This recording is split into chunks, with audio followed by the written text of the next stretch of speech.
Assalamualaikum warahmatullahi wabarakatuh. Perkenalkan, kami dari kelompok 11 yang akan mempresentasikan tentang hutang dalam negeri dalam konteks kebijakan fiskal.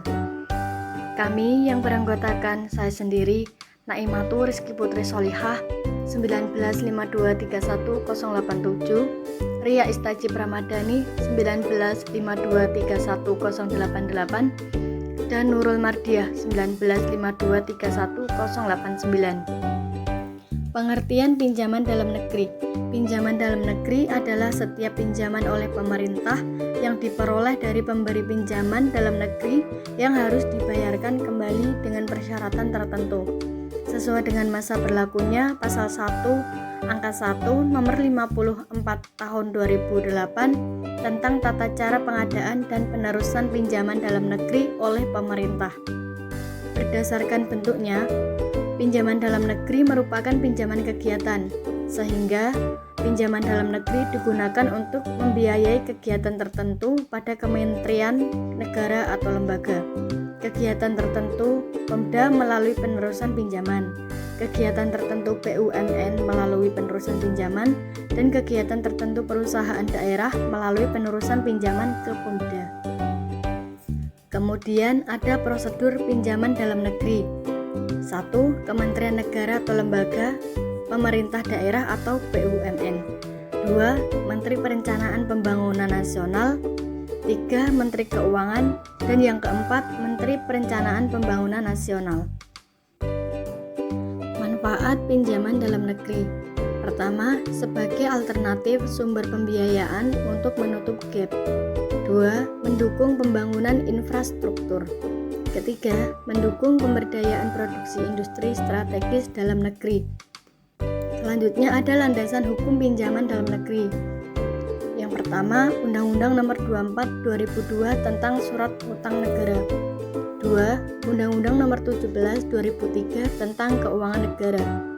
3. Undang-Undang Nomor 1 2004 tentang Perbendaharaan Negara. 4. Undang-Undang Nomor 15 2004 tentang Pemeriksaan Pengelolaan dan Tanggung Jawab Keuangan Negara.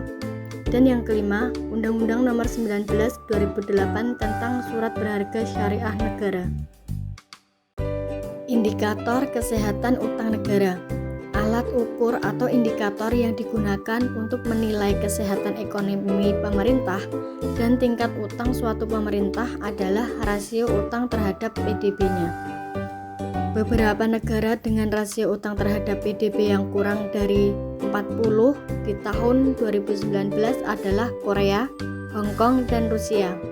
Sedangkan Yunani dan Italia adalah negara yang mempunyai rasio utang terhadap PDB lebih dari 100%. Namun, rasio yang tinggi tidak selamanya diartikan buruk. Beberapa negara yang tingkat perekonomiannya stabil juga ternyata mempunyai toleransi yang tinggi atas resiko gagal bayar utang. Pro dan kontra utang negara. Beberapa kelebihan dan kekurangan utang pemerintah yaitu 1. Utang negara mampu mendorong perkembangan ekonomi. 2. Pihak pemerintah bisa menggunakan utang sebagai suatu saluran instrumen kebijakan ekonomi.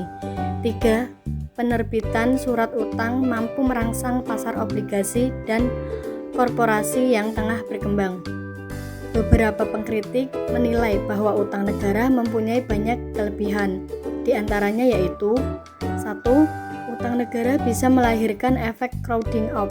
Jika pihak pemerintah meminjam dana yang terlalu besar di pasar domestik, maka hal tersebut akan mengurangi dana yang bisa dipinjam oleh sektor swasta. 2. Berimbas pada devaluasi mata uang. Dan yang ketiga, utang sangat rentan sekali terhadap pelarian modal. Nah, itulah sedikit materi yang dapat kami sampaikan. Semoga bermanfaat. Kurang lebihnya mohon maaf. Wassalamualaikum warahmatullahi wabarakatuh.